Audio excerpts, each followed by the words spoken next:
So you have conflicts breaking out under the previous administration and now conflicts being solved under President Trump. So from a geopolitical context, you had an administration that had not prioritized the right things.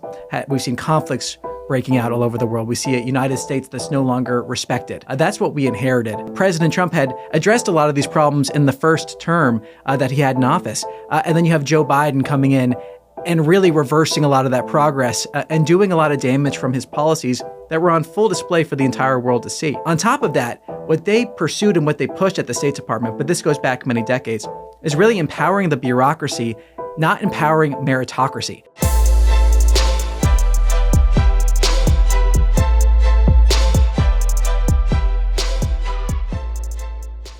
Thank you so much for tuning into the Signal Sitdown, but before we get to the interview, we'd love it if you'd hit that like and subscribe button on YouTube, Spotify, or wherever you may be joining us.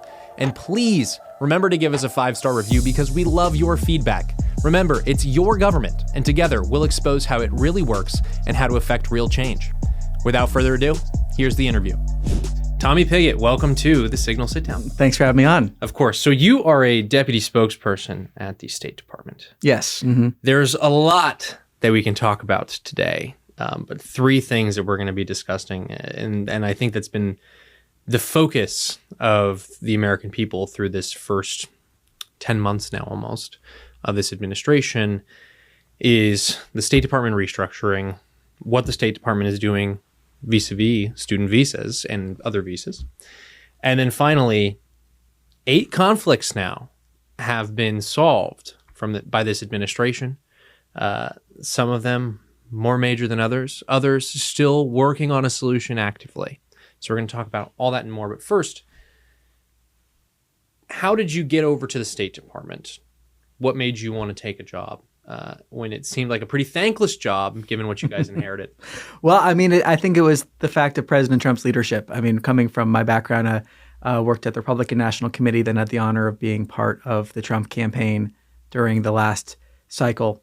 And really the promises that he made, the record that he had from the previous administration, the problems he had identified, and really the solutions that he was willing to put forward. I think all of that together really kind of led to this real enthusiasm across the administration to get this done. And I think the evidence of that is how quickly this administration has moved. This is an administration under President Trump's leadership that is delivering on promise after promise after promise, a border going from in crisis to being secure, conflicts being ended, the bureaucracy being reformed, things that would have taken years, multiple terms for any other president to accomplish. President Trump has accomplished it in just a matter of months. So I think from that background, coming from the background of working on the campaign, seeing President Trump's record, the plans that he had, really made this an honor to be part of this administration. And I still feel that way every single day. It's hard to believe actually what we're able to do for the American people. Yeah, and State Department itself, I mean, I don't even want to know what you guys inherited, but I'm going to ask you anyway from this Biden administration. I mean, one of the major talking points over the course of the campaign was, do you live in a more stable world under Joe Biden or a less stable world under Joe Biden as compared to Donald Trump? And the answer for a lot of the American people was, no, I live under more instability now under Joe Biden than I did during Donald Trump, even with coronavirus, even with some of the crazy curveballs that was thrown the administration's way in the first 4 years, namely Israel-Hamas, namely Russia-Ukraine. What did you inherit from the Biden administration in terms of the geopolitical context and the internal workings of the State Department? Well, from a geopolitical context, I mean, we saw what happened under the previous administration. Actions that, as President Trump has said, are some of the most embarrassing days in our country's history. Really terrible days, from the Afghanistan withdrawal to the wars that broke out. And so you have President Trump inheriting all of these wars that broke out under the previous administration. So you have conflicts breaking out under the previous administration and now conflicts being solved under President Trump. So from a geopolitical context, you had an administration that had not prioritized the right things. We've seen conflicts breaking out all over the world. We see a United States that's no longer respected. That's what we inherited. President Trump had addressed a lot of these problems in the first term that he had in office. And then you have Joe Biden coming in and really reversing a lot of that progress and doing a lot of damage from his policies that were on full display for the entire world to see. On top of that, what they pursued and what they pushed at the State Department, but this goes back many decades, is really empowering the bureaucracy, not empowering meritocracy. And you see that with woke policies. You see that with DEI policies. You see that with the State Department that has so many different offices that one office could be doing something in a country that the embassy has no idea about. And both of those entities could potentially be doing something that is contrary to the policy of the duly elected president of the United States. I don't care what your background is, what your beliefs are. That's not how our government should work. Our government should work to implement the policies of the duly elected president of the United States. Okay, so let me get this straight. There were offices in Foggy Bottom that were serving, which is where the State Department headquarters are, if folks aren't familiar with DC speak, that were performing similar or duplicate functions to not only other offices in Foggy Bottom, but also to our embassy and consulates. And sometimes these were not directives or priorities set by the administration. This was just the Leviathan taking on a life of its own. Do I understand that correctly? Yes, in many ways that's the case. I mean, you had a scenario where, for example, many of the aid programs that were in place could actually be doing things that are counter to the relationships we're trying to build in many of these countries, are actually counter to policies that we're trying to implement. Sometimes the ambassador didn't even know about the aid programs happening in the country where they were the ambassador. So we're talking about this huge bureaucracy. And the secretary has spoken to this as well. Before he got any sort of action memo, any sort of decision-making paper, if you will, to the secretary, there would be something like 30, 40, 50 clearances on that. And if one person said, no, we're not going to proceed, sometimes then the paper wouldn't even reach the secretary. And he's the one that's supposed to be making a lot of these decisions. You're not supposed to be able to destroy policies or block policies by virtue of bureaucracy. We're supposed to be empowering people, not bureaucracy. So there's a lot of examples of all these specialized offices who had a mandate when these offices were created to pursue a certain policy. And that policy may be counter to what another office was doing or even counter to what the policy of the administration is. So that's interesting. Some of it's baked into how the bureaucracy has evolved or what Congress has required of the bureaucracy. And sometimes, I mean, it's just like, it makes my blood boil because it's almost like treasonous. Like you're just doing what you want as a member of the State Department. You're not accountable to the secretary. You're not accountable to the president. It drives me up a wall. Well, and some of these offices, for example, we have a lot of critics of the administration talking about, you have these specialized office, for example, on women's issues or other offices like that were completely separate from the regional bureaus. Mm-hmm. Why are those separate? If we have issues with countries we want to address, they should be based in the regional bureaus. They shouldn't be independent offices acting independently with no sort of correlation, connection with the regional bureaus, or sometimes even counter to what the bureaus were doing. So our reform at the State Department was saying, instead of having all these specialized offices that are almost doing their own thing here, let's consolidate this, let's empower people, let's empower the embassies, let's actually make a structure that can implement the president's policies that's not running on autopilot almost from this bureaucracy pursuing all of these mini agendas. We pursue one agenda, and that's the president's agenda. So did you guys know how many people worked at the State Department when you guys came in? Well, this is part of the problem, actually, the bureaucracy here. So many different offices, so many different HR functions. Over 730 of them when you guys came in? Something around that number, yes, a huge number of these different bureaucracies that made it hard to get simple answers. So you'd almost think more people, more bureaucracy, at least the bureaucracy could keep track of itself. Maybe you'd be thinking that at the very least. That wasn't the case. It was hard to get simple answers of who is working where, who is doing what, because sometimes someone would have part of the answer, but a whole nother office would have the rest of the answer. So even finding out who to ask was very difficult at the beginning. And I can say someone coming in new to the State Department, finding out who to ask was half of the challenge to getting an answer to not policy questions, but just did something happen? What is the fact of the matter here? Finding out who to ask was part of that problem. So that's why we undertook a lot of these reforms to make it, first of all, less about bureaucracy, like I said. But if an embassy wants to do something, making sure that that can be expressed back to Washington, D.C., making sure people that actually know these issues can make sure the facts are expressed, and then make sure policies are implemented. And we have that oversight and we have that ability to drive home the president's agenda. Okay, so let's talk about the reorganization. So this effort starts in April of this year when preliminary plans are announced. And the State Department says, listen, we're going to close about 150 offices and we're going to consolidate another 130. So about 280 offices are going to be moved around. This is going to involve a general reduction in the workforce, et cetera, et cetera. Fast forward to May, and those plans are finalized and then started to be acted on.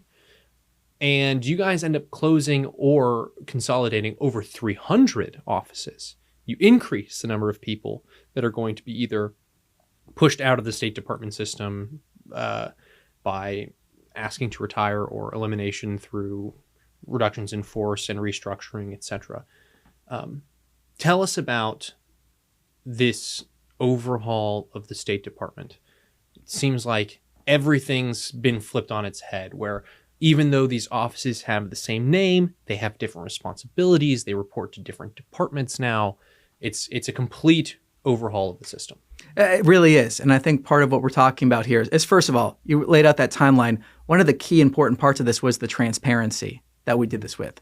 We did this completely transparently, making our argument from the beginning, communicating with the workforce, communicating with the American people, communicating across the board, saying, here's our goal, here's the problem we identified. Okay, sorry to just cut you off real quick. So you said consulting with the workforce. So yes. This is you guys consulting with bureaucrats and careers. Well, I mean, there's a lot. Yeah. So I think there's a lot of elements here in terms of, first of all, just communicating with your workforce is an important part of being that manager. But it's also making sure a lot of careers, for example, did not like the bureaucracy. This wasn't just this mentality that the entire bureaucracy was for what it had become is incorrect. We're talking about a mandate we had from the American people to make the government work for them. And a lot of the problems we identified were actually problems that people that had worked in the field or people that had worked in a certain area brought to our attention. This was definitely working with them to say, how can we consolidate this? People that have been there for a long time. And there are a lot of people at the State Department that have worked there for a long time that are patriotic Americans that want to implement the president's agenda that were handcuffed by the bureaucracy in a lot of ways. So there was that consultation with the workforce. We want to do one thing. What's the unintended consequence we might not know? Is there some way we need to adjust that? Is there another sort of effort we can take here to consolidate this? And when I say consolidation, I think it's also important to recognize we're not talking about necessarily things the State Department does. We're talking about offices. And those two things are really different. We've seen the mainstream media try to make this argument that just because we're getting rid of an office doesn't mean we're no longer doing X, Y, Z. Mm-hmm. In fact, we may be able to do it better. We may be able to do it better because it's not in some isolated office that no one's paying attention to. It's actually part of a coherent strategy, with that strategy being the president's. But consolidation of offices does not mean elimination of functions. What it means is we're doing this better, more streamlined, where we have meritocracy, not a bureaucracy. Right.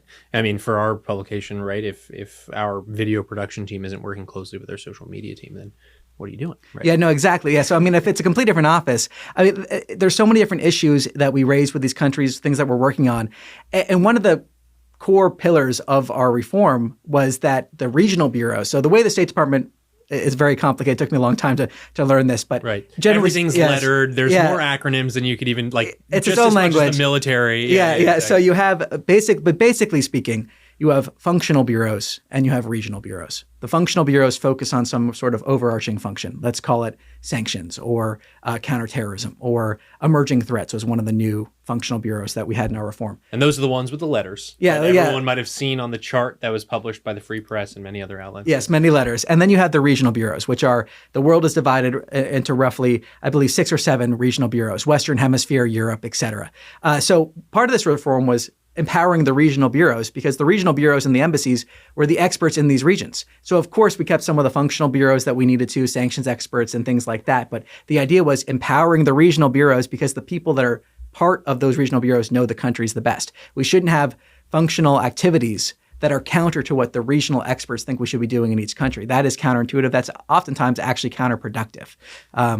And this is actually how the State Department used to work, if I'm not mistaken. It is much more. I mean, you think about the days of George Kennan and these other folks where word from these regional desks or word from the embassies meant a whole lot more than it does now, right? Like, I mean, some of these embassies, people joke every 4 years about where big donors are going to end up. Are they going to end up, are they going to prefer the Bahamas or are they going to prefer Micronesia or which tropical vacation would they like to go on for 4 years after helping the president get elected, whether Republican is Democrat or that president is Democrat or Republican, right? But this is an older model that predates the type of State Department bloat that you guys have drawn attention to over these past 10 months. I mean, people think that the size of the State Department is a function of the Cold War or it's a function of World War II. And the State Department grew a lot during World War II. No denying that, right? I mean, it grew from about 1,000 to 20,000 people. But by the end of the Cold War, the State Department employed about 30,000 people. Well, in the last 30 to 40 years, we've added 3 times as many employees. I mean, the State Department is between 80 and 90,000 people now, in an era where it seemed like the United States was a hegemon. Some say, well, that requires a big diplomatic corps. Others would point out and say, I think the Cold War, where you're facing down Russia and its proxies every day, seems to be a scenario that demands more career bureaucrats and things like that. You're exactly right to say if you would pull out an org chart from 10 years ago, 20 years ago, 30 years ago, 40 years ago, every one of those 10 years, you would see this thing grow. Like a plant or octopus out into all these different sort of legs and different wings. I mean, it was a constant growth. And I think the fundamental question is, have we actually gotten bang for our buck on that? Have we actually seen results that would justify that type of growth? And I think the argument that many have made is no, that actually we saw a lot of things from implementing of policies that were not in line with other policies, from slowing down our ability to react to things. We've seen actually a lot of harm from that. I mean, one of the things the secretary says, and it sounds a bit like a slogan, but it's really not, the speed of relevancy. I mean, that is, we're dealing in a world where you have something across the world happen, and we are asked to respond in a matter of minutes, if not seconds. And if you need to get 150 people, and there's a bit of an exaggeration, but not really, to sign off on a 3-letter response or a 3-sentence response, that is going to delay your ability to influence events. So instead, let's not be quick about this. Let's be thoughtful about it, but let's find a way to streamline this. Let's not empower bureaucracy. Let's make sure people can respond appropriately, move at the speed of relevancy, and also implement those policies and not have those policies be bogged down by bureaucracy. Mm-hmm. Yeah, and one thing that folks, when they come from across the street over at Capitol Hill, say in the studio is, for every dollar that we spend in Congress, there is always an advocate for it. And I'm sure that is the same for the State Department, whether that's outside groups or whether that's folks within the State Department itself, right? There are diplomats who have served their country, but also been in close proximity to a lot of these other countries for decades of their lives. Most of them lived there for long periods of time. One of the commitments that the secretary has made, the president has made routinely, is no more nation building. This is of a piece of that, where we can enter the USAID conversation or the foreign aid conversation through this, but the advocates for foreign spending, increased foreign spending, there's never enough aid, there's never enough infrastructure programs, there's never enough money being taken from the U.S. taxpayers and sent to foreign countries. That's sometimes how these special interest groups or sometimes these bureaucrats approach these problems. And when people look around and say, well, we haven't solved the problem with $2 billion sent to some faraway country to solve their latest problem with not having electricity, the bureaucrats' first response or the special interest group's first response is, well, we need to throw more money at the problem.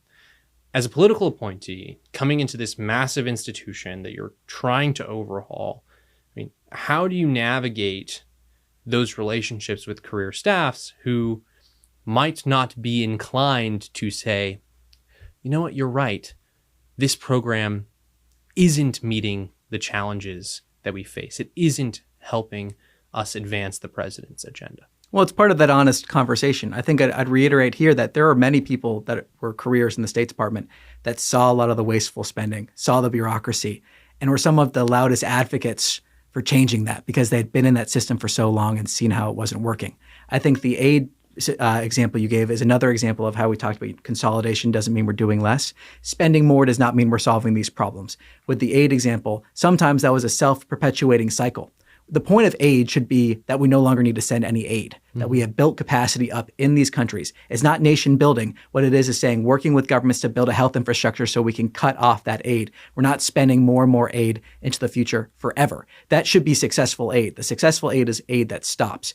The system previously that worked with these NGOs and these special interest groups and sometimes corrupt institutions that diverted aid to really bad actors, which was well documented in the previous administration. Their goal was just to keep the money flowing, just to keep the aid flowing. So you would sometimes see only cents on the dollar actually going to people who needed it.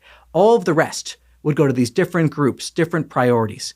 And then on top of that, You had this Biden administration that was prioritizing DEI and other wokeness as opposed to results. So you would have, instead of a results-driven program, you'd have these DEI metrics that actually would lead to worse results. So coming in as a political appointee, I think one of the things that we bring is knowledge of the policy, of course, being from the campaign and other areas from different institutions.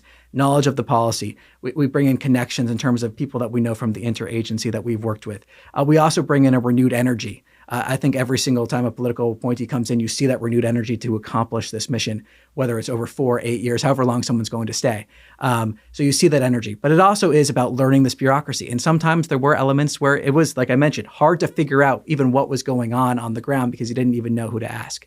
So learning that bureaucracy, learning how to navigate it, learning all those letters, and then saying, how can we change this? What do we want to accomplish? And making sure that we're pushing the agenda forward as opposed to being bogged down by bureaucracy. Foreign aid.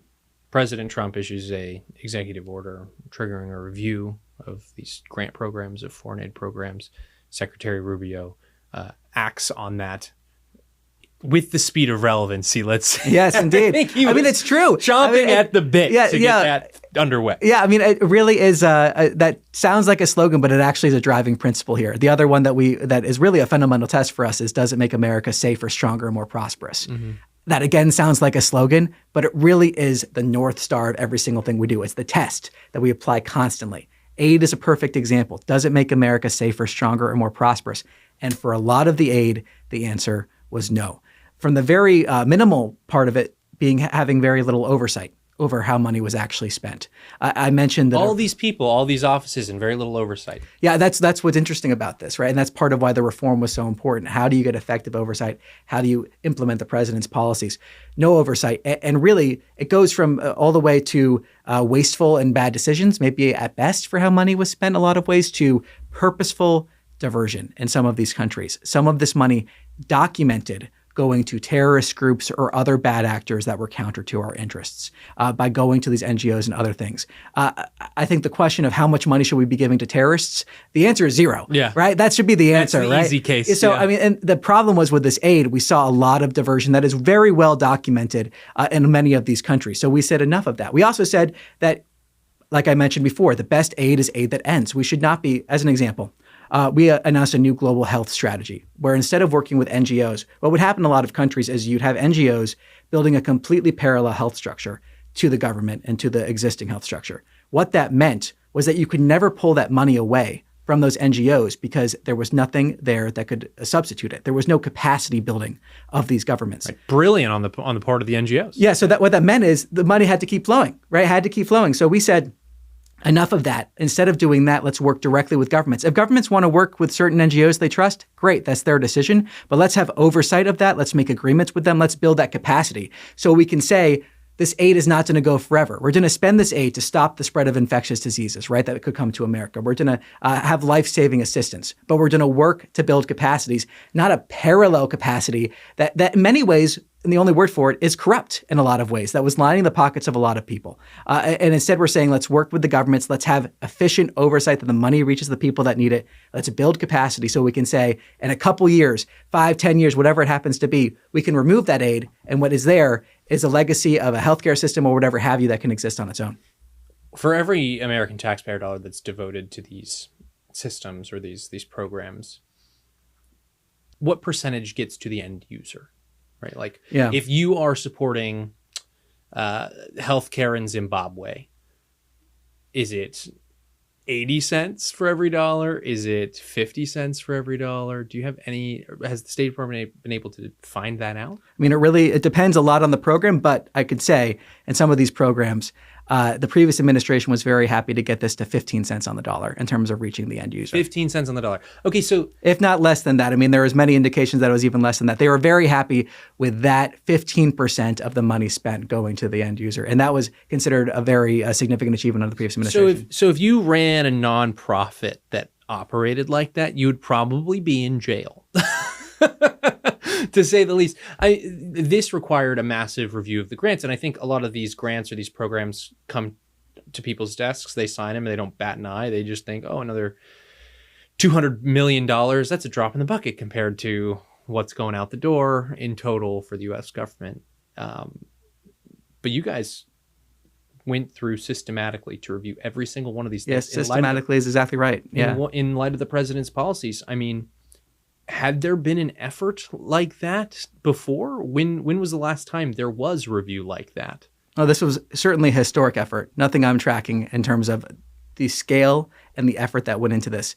And systematically is exactly right. I can say, for example, with each one of these grants, there was a system in place, a series of check marks, as much as 30 different criteria that went into saying, does it meet these different goals? All the way from oversight to what's the benefit for the American taxpayer, a series of different benchmarks. And a team went through and reviewed each one of these grants to make sure that it was meeting those benchmarks. There are some examples of money that was earmarked by Congress where then we're looking for creative ways, of course, to apply by the law, but then still use that money in a way that advances the president's agenda, that advances what the American people want to see. But there was a systematic review of aid here. Life-saving assistance continued. Efforts to combat infectious disease in many ways continued. We're looking at this, though, to make sure the money is spent appropriately. We have that oversight, and there was systematic is exactly the way to put it, a systematic review of how best to spend the taxpayers' money, while at the same time encouraging burden sharing. We're not talking about just taking away American taxpayer money from certain systems. We're talking about working with countries in the region, for example, or in other places saying, you guys need to step up. America's the most generous country in the world, but we can't solve every problem in the world. We can't not do that. We need our regional partners to step up. We need our allies to step up. And there's actually been examples of our allies increasing their own aid to certain areas. So even as we've reviewed our aid, even as we've restructured how our aid is, we're working to get burden sharing in appropriate areas in ways that still aligns with our interests, but working with our partners to do that. Mm-hmm. Yeah, I think it was an exchange that the secretary had with George Stephanopoulos a few moons ago, where George Stephanopoulos' first question was essentially, why are you letting people die all over the world?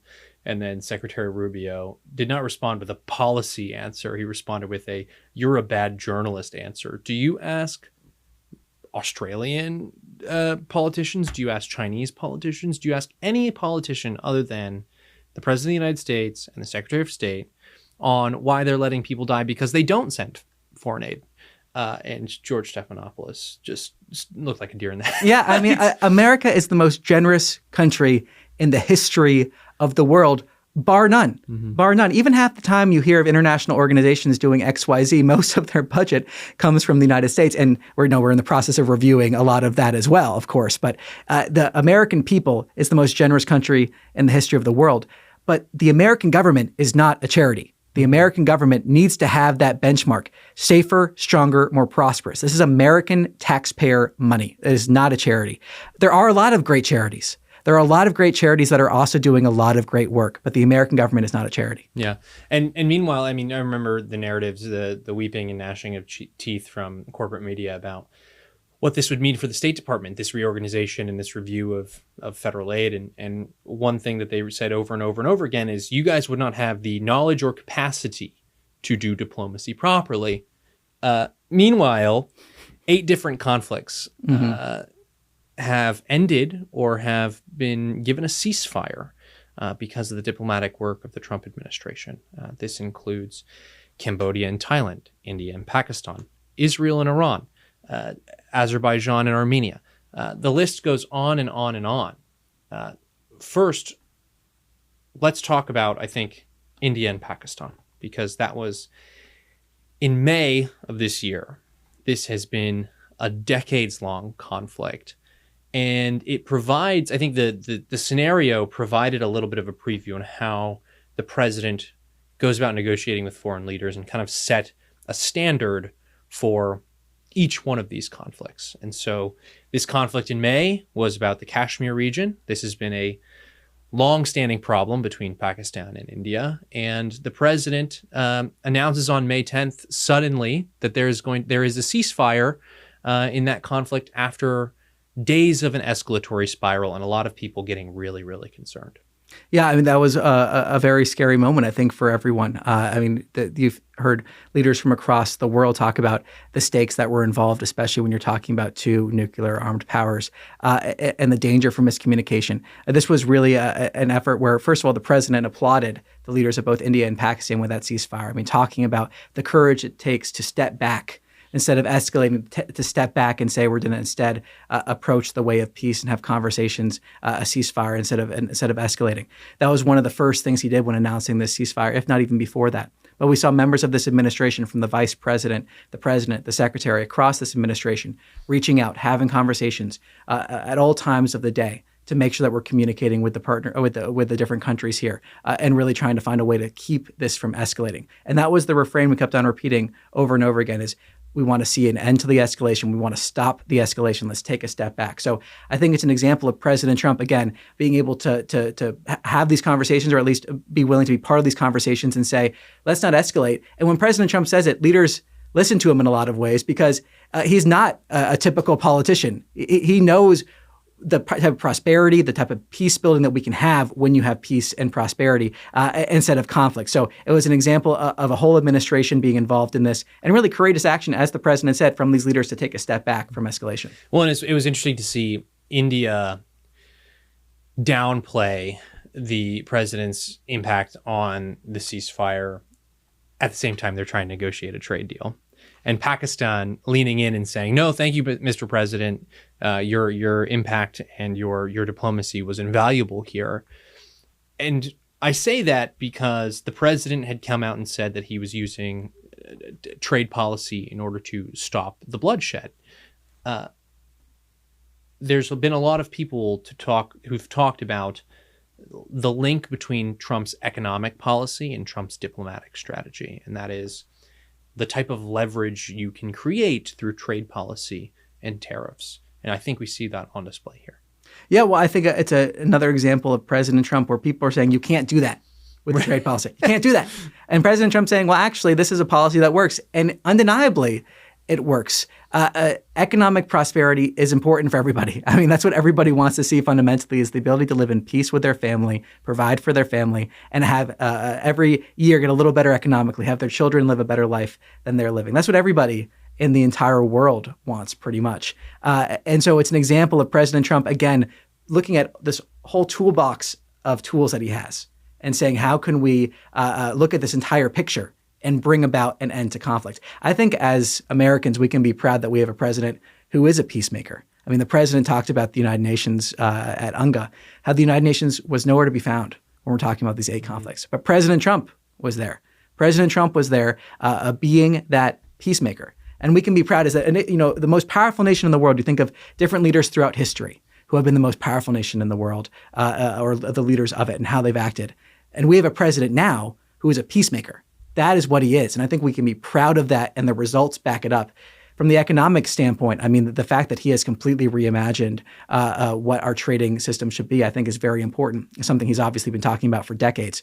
But it makes sure that America is strong, that we have fair and balanced relationships. And then also, we're identifying common interests. It sounds so common sense to identify common interests and work towards them, but that is not what was happening before. There are so many different priorities, from DEI to wokeness to you name it. President Trump is saying, let's actually identify what we have in common and work towards it. And that simple principle, getting back to that, leads to so many great results for the American people and the entire world. And another one of these conflicts was the Democratic Republic of the Congo, the DRC, and Rwanda.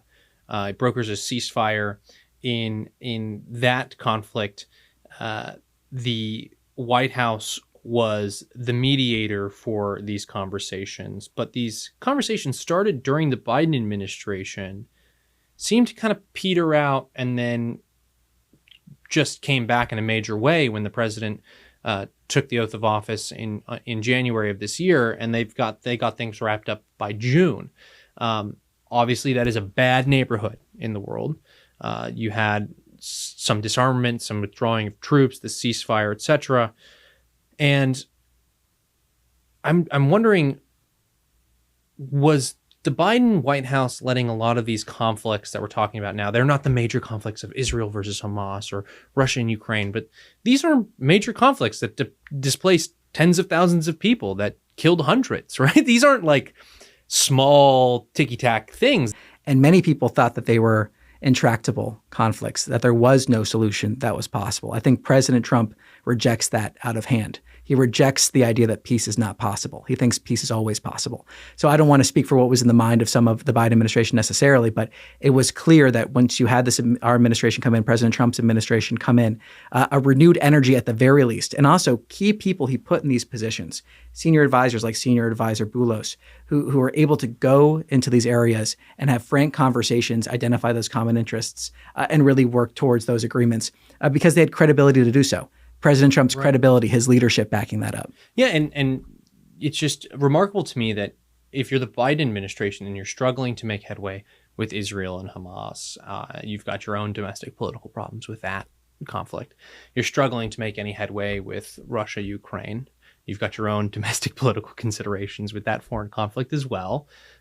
You wouldn't expend a lot of effort diplomatically to solve these other problems that were right in front of your face the entire time. I mean, even though it wasn't hot between India and Pakistan, they've been fighting over that region for decades. You could have been more involved there. You could have been more involved with the DRC Rwanda conflict and solved that. And it just really brings to mind what exactly Tony Blinken and the Biden administration's diplomatic strategy was at the end of the day. I mean, here's Tony Blinken, was there for 4 years. He was touted as the nation's top diplomat by the time, even before he was named Secretary of State. He was doing rock concerts in Ukraine.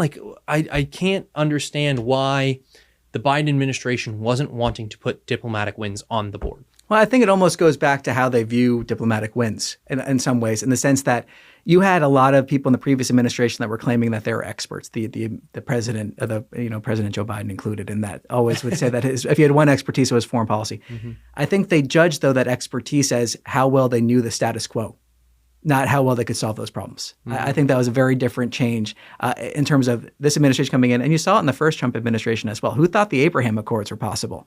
And yet President Trump delivering on that. So it's a different way of viewing this, where we're saying we're not going to judge success by how well we know the status quo. We're going to judge success by how well we can actually deliver results for the American people and solve these conflicts.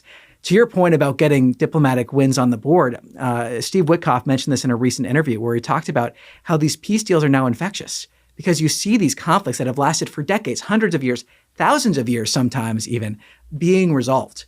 And when people see that, they recognize that these conflicts that have lasted for a long time don't need to continue forever. So there is this infectious desire to be part of these peace deals. And he talked about that. Steve Witkoff talked about that. Yeah. So the president, too, the president referenced it at the summit. Another conflict he solved was the Armenia-Azerbaijan conflict, right? And there's a lot of progress to be made there still. But the joint declaration and the White House summit was major. And the president said, made a joke about Joe Biden's diplomatic strategy and his capabilities. And the Armenian and Azerbaijani leaders laughed.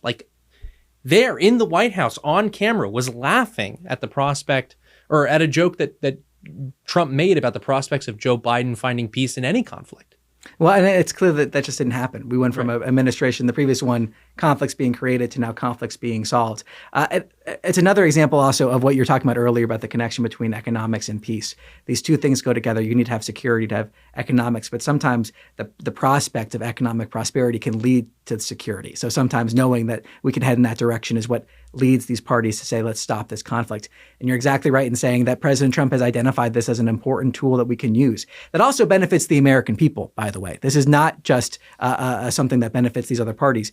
Of course, it benefits these parties when these conflicts end, but it also benefits the American people and the investment opportunities, critical minerals, for example, different sort of avenues saying, how can we be part of this investment as well? And when countries see this, they say, oh, we want to be part of that economic prosperity. Mm-hmm. We want to be part of that. And so that lets a lot of these security discussions then to happen in tandem, but they know that the end result is going to be very good for everybody. And President Trump has enormous credibility there, just looking at our own economy, our own country, the economy he's been able to build and what he's been able to build. Yeah. Let's talk about the granddaddy of them all, shall we? Israel Hamas.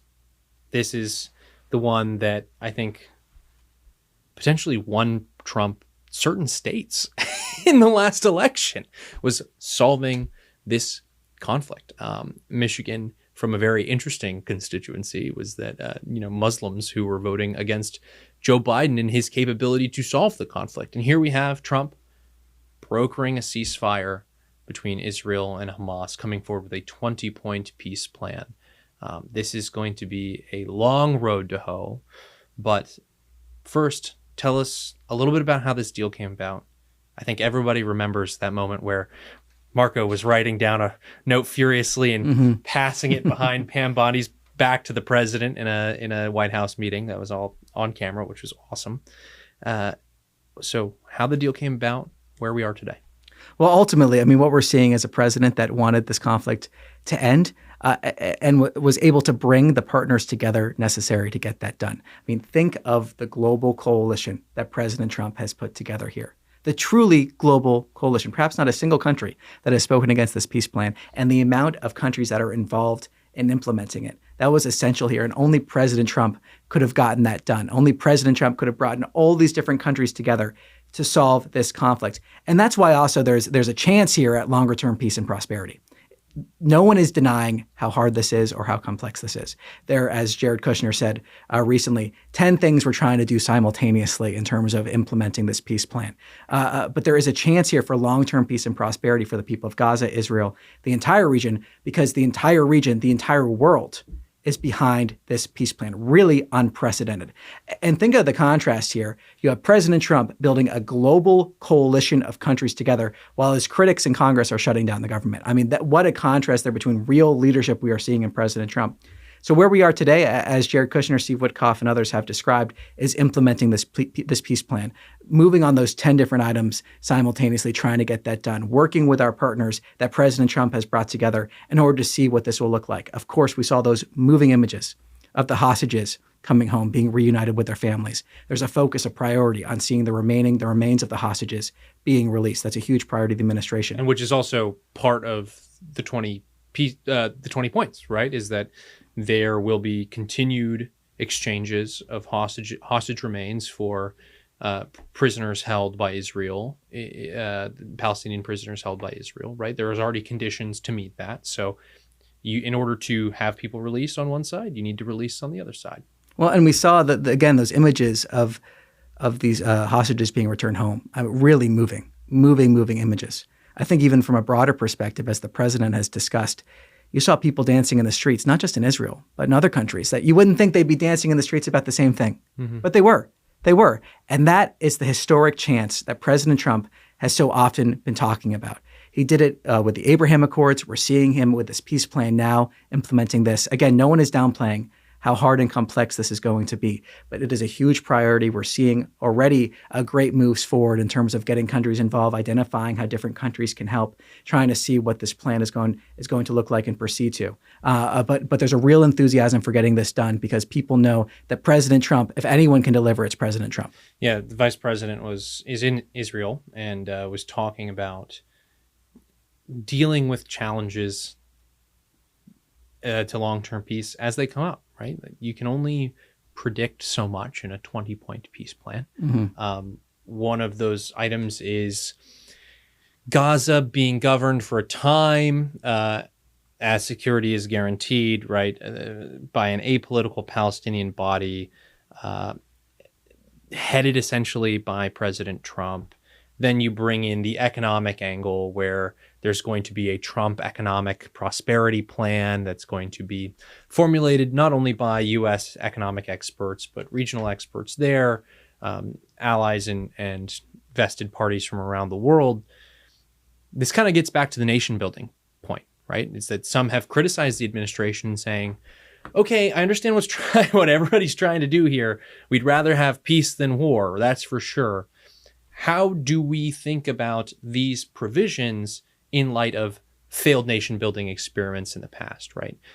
How do we make sure that we don't enter another phase of U.S. nation building abroad? Well, as the president has described, we're talking about a true global coalition of partners that are stepping up and actually taking a lot of these concrete steps and actions.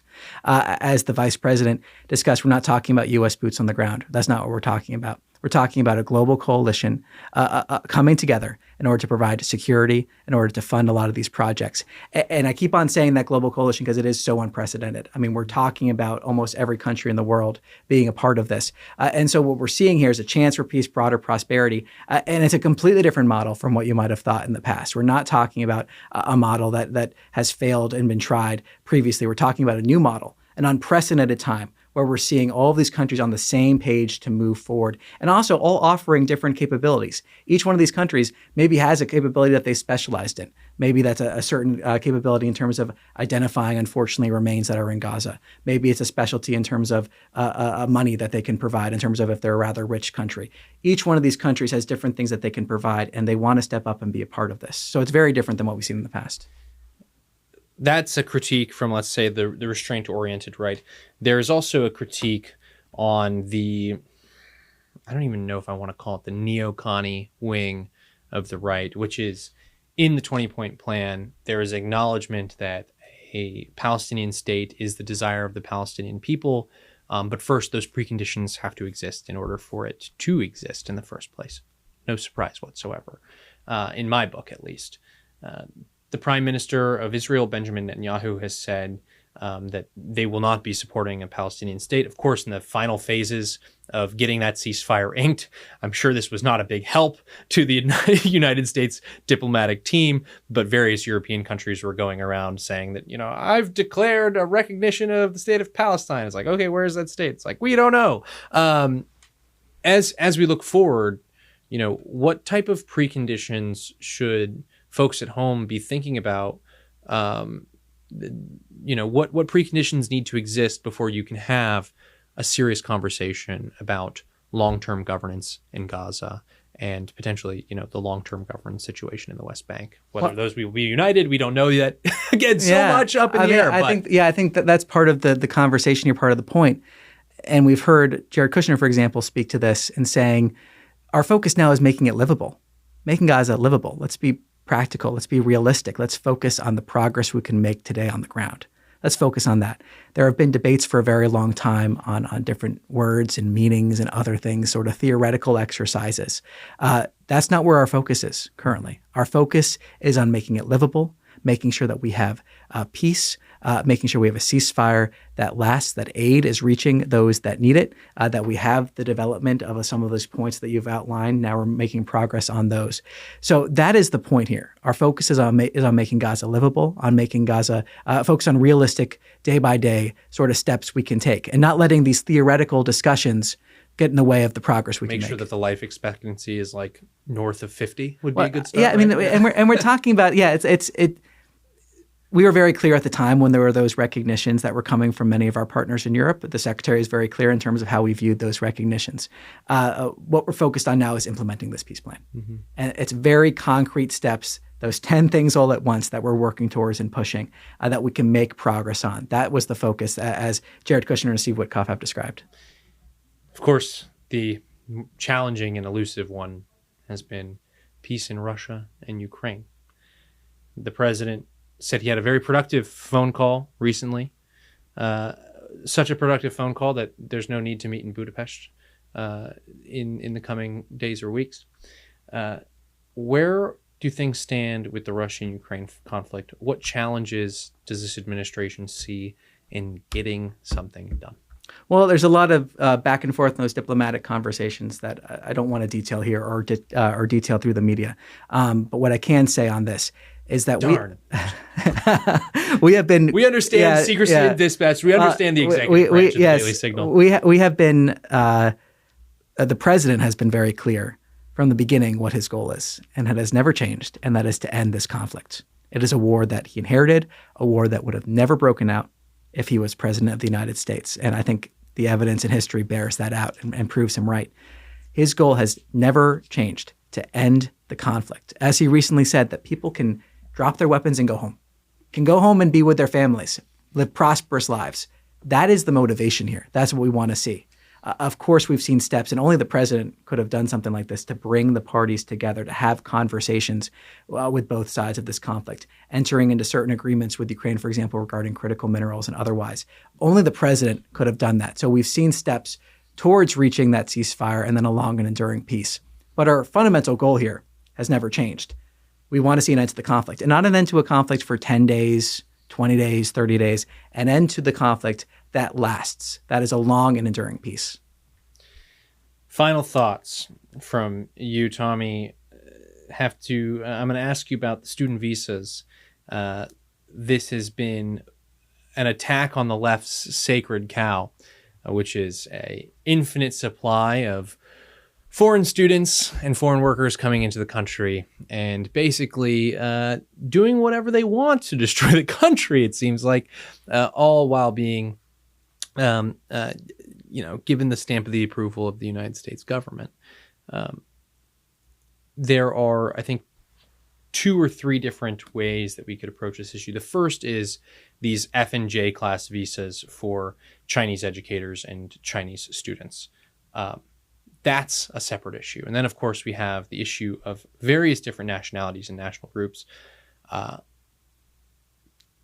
engaging in violent action or violent speech that is like questionably protected by the First Amendment. You don't really know. Well, let's just say, so on this point in terms of the actions they're taking, the United States is under no obligation to host foreigners here that wish death to our country, wish death to our people, celebrate that death, engage in lawlessness, or break our law. Right. We're under no obligation. They've tried to make it a First Amendment issue. It's not a First Amendment issue in this case. Yeah, so I mean, what we're seeing here fundamentally when we're looking at visas is every single visa is a national security decision, every single one. And that is a responsibility that we take incredibly seriously at the State Department. And the Secretary has described that very much so. When we're talking about the examples of lawlessness and otherwise, I mean, the fundamental principle of this as well is if somebody had told us something when they applied for the visa that we find out later would have denied them, then they may see that visa revoked. That is common sense. That is common sense, that if somebody acts in a way that's counter to their visa, counter to our laws, or counter to the national security of the United States in ways that are so clearly outlined in our laws that the Secretary and consular officers have authority of. So we're talking about efforts to really make sure that when we say every visa decision is a national security decision, we're taking that seriously at the State Department. Yeah, it's probably not a good idea to let people into your country who say that I want to see your political leaders assassinated in broad daylight. It's common sense. It's common sense. And we're under no obligation to allow foreigners, like I said, into our country that wish death to Americans, celebrate the death of Americans. That is common sense. And we're going to continue revoking visas as appropriate based off that standard of saying every single visa is a national security decision. And if you act in a way that we would have denied you the visa in the first place, once you're in the United States or otherwise, you may see that visa revoked. That is common sense. That's our policy. We're going to keep on implementing it. Yes, the idea, and it's so funny, people invoking the founders in this argument. Of course, the founders will always be invoked. There's a very interesting piece of the American political landscape that is always battling over the moral high ground vis-a-vis the American founding. But like the idea that we're going to import ad infinitum people who are openly hostile to the country and openly hostile to its political leaders, violently hostile to its political leaders, is hilarious. I actually wish we could go back in time and see what would have happened if these types of visa applicants came across the desk of secretaries of state in the early Republic era and what President George Washington would have thought about that. What would Thomas Jefferson? Yeah, I mean, it really is. It's ridiculous. I mean, and ultimately, this is also an important part of border security. I mean, we always talk about border security on the southern border.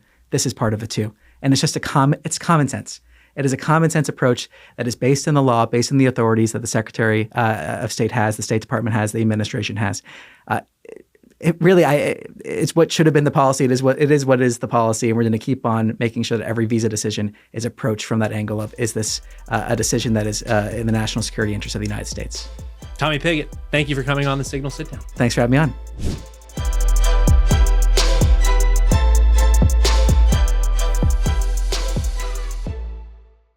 Thank you so much for tuning into the Signal Sitdown. Before you go, be sure to hit like and subscribe on YouTube, Spotify, or wherever you may be joining us. And please remember to give us a 5-star review. We not only love your feedback, but it really does help the show. Remember, it's your government, and together we'll expose how it really works. See you next time.